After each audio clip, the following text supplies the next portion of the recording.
দুডাল পাইপেৰে এৰাতিত প্ৰায় 50 লাখ টকা উপাৰ্জন ব্যৱসায়ৰ বিষয়ে জানিলে আচৰিত হ'ব আপুনি ভাবিবলৈ বাধ্য হ'ব অসমতো ইমান স্মাৰ্ট মানুহ আছেনে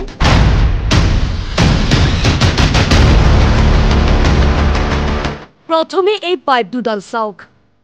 পাইপ দুডালৰ এটা মূৰ মাটিৰ ওপৰত আৰু আনটো মূৰ মাটিৰ তলত কেইজনমান লোকে খান্দি উলিওৱাত ব্যস্ত পাইপ দুডালৰ মাটিৰ তলত থকা মূল উৎসটো মাটি খন্দাত লগাইছে জেচিবিও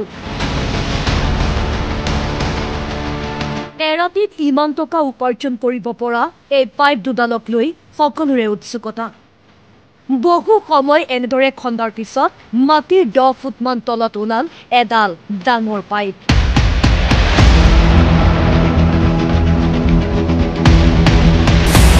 সৰু পাইপ দুডাল এই ডাঙৰ পাইপডালত সংযুক্ত হৈ আছে এতিয়া শুনক আসল ঘটনা এই যে ডাঙৰ পাইপডাল দেখিছে এইডাল অইল ইণ্ডিয়া লিমিটেডৰ খাৰুৱা তেল পৰিবাহী পাইপ আৰু স্মাৰ্ট তেল চুৰি চক্ৰই এই পাইপ ফুটাই ভাল্ভ লগাই লৈ দীৰ্ঘদিনে চুৰি কৰি আহিছে খাৰুৱা তেল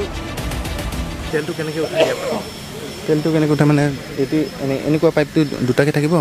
দুটা আছে মইতো কালি গাড়ীৰ ওপৰতে থাকোঁ মই চেম্বাৰত ধৰি কিনে থাকোঁ বাকী তলত 3জন মানুহটো সিহঁতে কামটো চলায় বাকী এইটো মই একো নাজানো চাওক হাই প্ৰেছাৰ লাইনটো মানে তেওঁলোকৰ কিছুমান টেকনিচিয়ান আছে আমি জনামতে সেইকেইটা মানে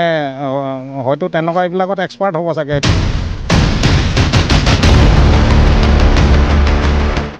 বৃহস্পতিবাৰে নিশা এক টেংকাৰ খাৰুৱা তেল উলিয়াইছিল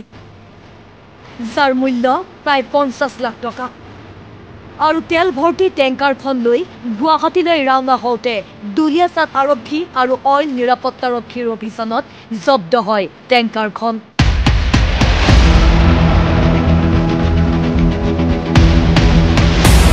আৰু টেংকাৰখনৰ চালক বেঞ্জামিন মাৰাকক আটক কৰাৰ পিছত চালকৰ স্বীকাৰোক্তিৰ ভিত্তিত দুলীয়াজানৰ ভাদৈ চাৰিআলিৰ 2 নম্বৰ চপাতলি অঞ্চলত অইল ইণ্ডিয়াৰ পাইপ ফুটা কৰি তেল চুৰিৰ এই ঘটনা পোহৰলৈ আহে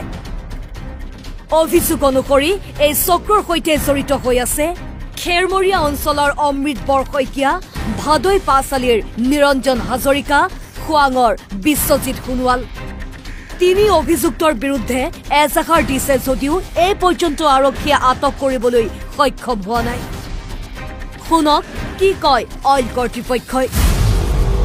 কালি আমি এটা সিক্ৰেট ইনফৰমেশ্যন পাই পেলাই আমি এখন টেংকাৰ আমি জব্দ কৰিবলৈ সক্ষম হৈছিলোঁ বৰুৱা তিনিআলিৰ ওচৰত য'ত মানে ইলিগেল ক্ৰুড অইল ট্ৰেন্সপৰ্ট কৰিছিলে আৰু সেই ড্ৰাইভাৰজনৰ মানে ভাষ্যৰ ভিত্তিত আহি পেলাই আমি ক'ৰ পৰা ক্ৰুড অইল চুৰ কৰিছিলে সেই গোটেই বস্তুখিনি আমি উদ্ধাৰ কৰিবলৈ সক্ষম হওঁ আৰু ইয়াত জড়িত হৈ আছে ড্ৰাইভাৰৰ কোৱা মতে অমিত বৰশইকীয়া বুলি এজন আছে তেওঁৱে মানে মেইন কালপিত এই গোটেই ঘটনাটো ড্ৰাইভাৰৰ ষ্টেটমেণ্টৰ মতে আমি যিটো গম পালোঁ যে অমিত বৰশইকীয়া আৰু যি টেংকাৰখনৰ মালিক গম পাইছোঁ চম সোণোৱাল তেওঁ হৈছে চেনচুৱা পুখুৰী আপোনাৰ ডিব্ৰুগড় ডিষ্ট্ৰিক্টৰ আৰু নিৰঞ্জন হাজৰিকা বুলি এজনৰ মানে তেখেতৰ মাটিডোখৰতে ইউজ কৰি পেলাই তেওঁলোকে কি কৰিছিলে ক্ৰুড অইল ইয়াত লোড কৰি থাকে আগফালে আপোনালোকে দেখিছে টিঙৰ বেৰা দি লয় ইয়াৰ ভিতৰত 12,000 বহাই দিলে জেনেৰেলি বাহিৰৰ মানুহে গম নাপায় লোড কৰি এই কাৰবাৰটো চলাই আছিলে এতিয়া পুলিচৰ লগত আমি অলৰেডি আমাৰ ফালৰ পৰা FIR দিয়া হৈছে গতিকে আল্টিমেটলি বাকী যিখিনি কাম আছে বাকীখিনি পুলিচে ডেফিনেটলি উৎখাত কৰিব এটা হাই প্ৰেছাৰ লাইন আৰু হাই প্ৰেছাৰ লাইনটো তেওঁলোকে কেনেধৰণে চুৰি কাৰ্য কৰিব চাওক হাই প্ৰেছাৰ লাইনটো মানে তেওঁলোকৰ কিছুমান টেকনিচিয়ান আছে আমি জনামতে সেইকেইটা মানে হয়তো তেনেকুৱা এইবিলাকত এক্সপাৰ্ট হ'ব চাগে এইটো মানে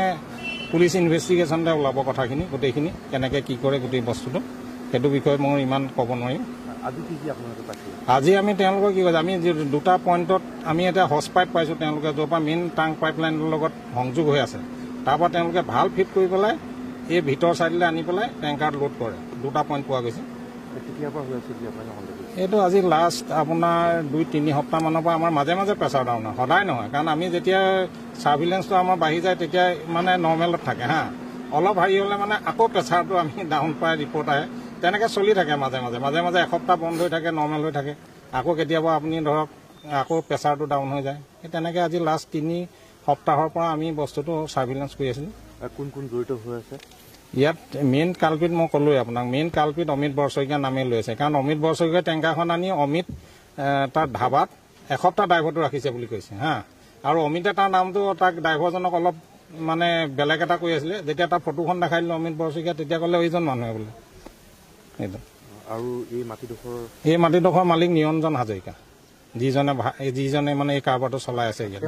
তেওঁ ডেফিনেটলি জড়িত থাকিব তেওঁৰ মাটিত নহ'লে মোৰ ঘৰৰ মাটিত মই কিবা বেয়া কাম কৰিবলৈ এলাউটো নকৰোঁ মই ডেফিনেটলি